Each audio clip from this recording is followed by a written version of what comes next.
kepada saudara-saudara saya dari Ba'alawi, jika Anda tidak mampu untuk membawa dan membuktikan sumber-sumber sezaman tentang 6 leluhur Anda yang tidak terkonfirmasi dalam kitab-kitab nasab, dan Anda meyakininya seyakin-yakinnya, saya tidak akan masuk ke dalam keyakinan Anda. Saya tidak akan ikut campur terhadap keyakinan Anda. Tetapi selama Anda tidak bisa membuktikan sumber-sumber sezaman itu, maka jangan sampai Anda memaksa orang lain untuk percaya terhadap klaim Anda. Nggak usah Anda persekusi orang lain yang mengatakan bahwa Anda bukan cucu Nabi. Kenapa? Karena Anda tidak bisa membuktikan bahwa Anda sebagai cucu Nabi. Dalam library riset Anda tidak terbukti, di dalam tes DNA Anda melenceng, lalu berdasar apa orang lain harus percaya bahwa Anda adalah cucu Nabi?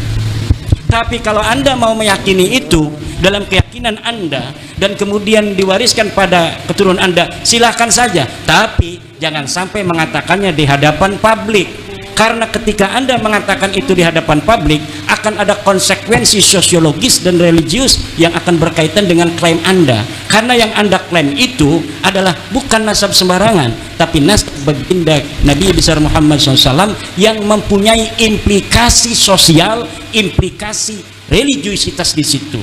Di mana berdasarkan sebagian tafsir keagamaan dianjurkan untuk mencintai daripada keturunan baginda Nabi besar Muhammad sallallahu alaihi wasallam. Harapan saya kepada Ba'alawi, kepada kita semua, pada bangsa Indonesia, nasab bukanlah hal penting dalam kehidupan kita. Pak Jokowi tanpa tahu dia nasab kemana dia jadi presiden Indonesia 2 periode, dan bisa jadi ditambah 1 periode anaknya. Dia tidak pernah mengatakan dia keturunan siapa. Dia tidak pernah mengatakan dia turunan daripada Mataram. Dia tidak pernah mengatakan dia keturunan Batok Kalong. Dia tidak pernah mengatakan turunan Sultan Banten. Tapi dengan kediriannya, dia dapat menjadi seseorang yang penting di dalam kehidupan. Inilah yang menjadi standar kita dalam menjalani kehidupan. Bukanlah seseorang itu yang berbangga tentang masa lalu dari leluhurnya, tetapi orang itu harus berbangga dengan apa yang dilakukannya hari ini yang bermanfaat untuk dirinya, lingkungannya, bangsa, negara, agama, dan dunia. Kalau bicara soal eksternal, internal, itu kita harus punya sudut pandang. Sudut pandang kita ini teologis atau historis. Kalau sudut pandang kita ini teologis, apa yang termaktub dalam bukti internal sudah cukup diyakini sebagai doktrin. Jadi kalau kita Muslim mengatakan Nabi Muhammad sallallahu alaihi wasallam itu keturunan Nabi Ismail, dan itu ada di dokumen Muslim saja, cukup diimani. Tidak perlu diupayakan memaksa orang lain untuk percaya dengan itu bila mereka non Muslim. Ini sebetulnya jalan yang sederhana. Jadi kalau ingin diakui Nabi Muhammad sallallahu alaihi wasallam nasabnya nyambung kepada Ismail, harus ada bukti eksternalnya apa? Ini kalau bicara soal doktrin, aspek teologis. Tapi kalau bicara aspek historis, sekali lagi menuntut bukti eksternal.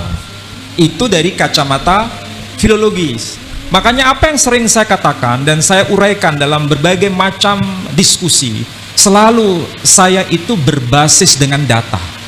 Karena data itu mencerahkan bagi siapapun, sekalipun mereka belum beriman, tapi mereka tidak bisa mengatakan bahwa itu tidak benar, karena dokumennya ada pada dokumen eksternal.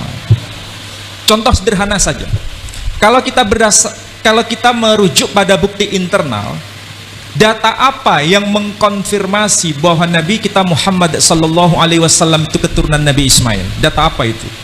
Paling lama itu adalah data yang ditulis oleh Ibnu Ishaq. Beliau wafat tahun 150 Hijri. Jaraknya dengan masa kehidupan Nabi sangat jauh. Itu bukti internal. Tapi kalau kita kaitkan dengan bukti eksternal, misalnya manuskrip yang disebut Doktrina Yakobi, itu terdeteksi dengan karbon C14 atau radiokarbon. Itu ternyata usianya tahun 634 Masehi. Usianya Sedangkan Nabi Shallallahu Alaihi Wasallam itu wafat tahun 632 Masehi. Jaraknya hanya 2 tahun. Ini bukti eksternal. Dan itu ditulis dalam bahasa Yunani, bukan bahasa Arab, dari Imperium Romawi, Bizantium.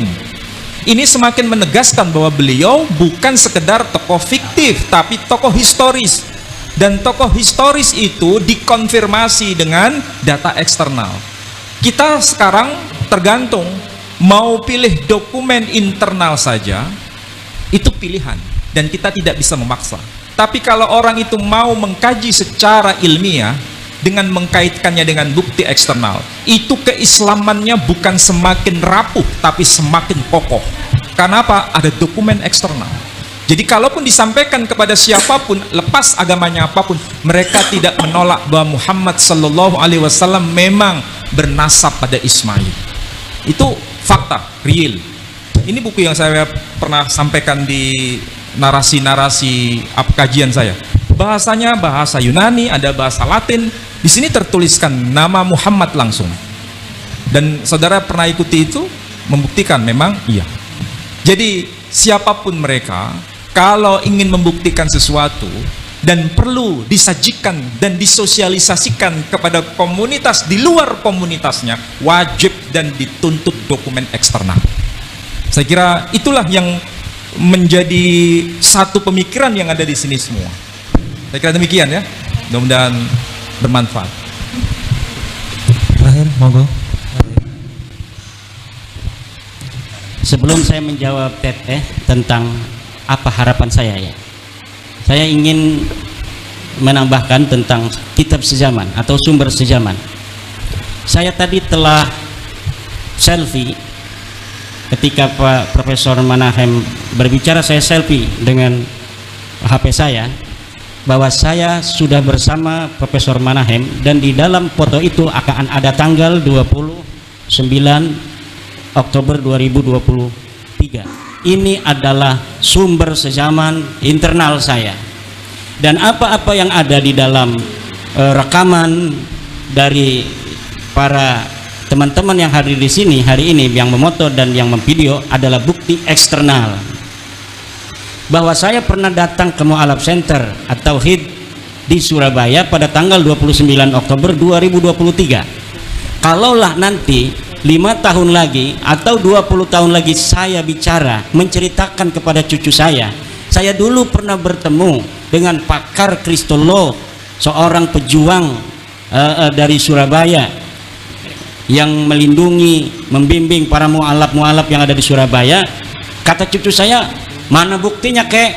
Ini buktinya, foto yang sudah saya print, ada tanggalnya 29 Oktober 2023. Lalu anak saya ini lihat-lihat YouTube, kebetulan ada yang upload YouTube, dan kebetulan masih ada saat itu 20 tahun lagi YouTube itu masih ada di internet. Ceritanya internet tidak hancur. Betul itu kakek saya ngomong, bukan hanya dia bohong. Karena apa? Foto bisa dipalsukan, tapi ternyata ada bukti-bukti eksternal yang banyak di YouTube yang upload. Hari ini kita pernah ada di Mu'alaf Center. Itulah, kalau misalnya kita tidak selfie, tidak ada juga orang-orang yang upload, atau tidak ada Tribun Surabaya memposting atau memberitakan kedatangan saya hari ini di Mu'alaf Center ini, lalu berdasar apa orang percaya kalau saya bercerita saya pernah ketemu Profesor Manahem Ali di Surabaya? Kalau misalnya kita hanya berdasarkan husnudon pada orang bercerita, maka cukup itu menjadi keyakinan Anda sendiri. Tapi Anda tidak bisa untuk memaksa orang lain untuk mempercayai apa yang Anda yakini. Maka saya bisa katakan pula hal yang sama kepada saudara-saudara saya dari Ba'alawi. Jika Anda tidak mampu untuk membawa dan membuktikan sumber-sumber sejaman tentang 6 leluhur Anda yang tidak terkonfirmasi dalam kitab-kitab nasab, dan Anda meyakininya seyakin-yakinnya, saya tidak akan masuk ke dalam keyakinan Anda. Saya tidak akan ikut campur terhadap keyakinan Anda. Tetapi selama Anda tidak bisa membuktikan sumber-sumber sejaman itu, maka jangan sampai Anda memaksa orang lain untuk percaya terhadap klien Anda. Nggak usah Anda persekusi orang lain yang mengatakan bahwa Anda bukan cucu Nabi. Kenapa? Karena Anda tidak bisa membuktikan bahwa Anda sebagai cucu Nabi.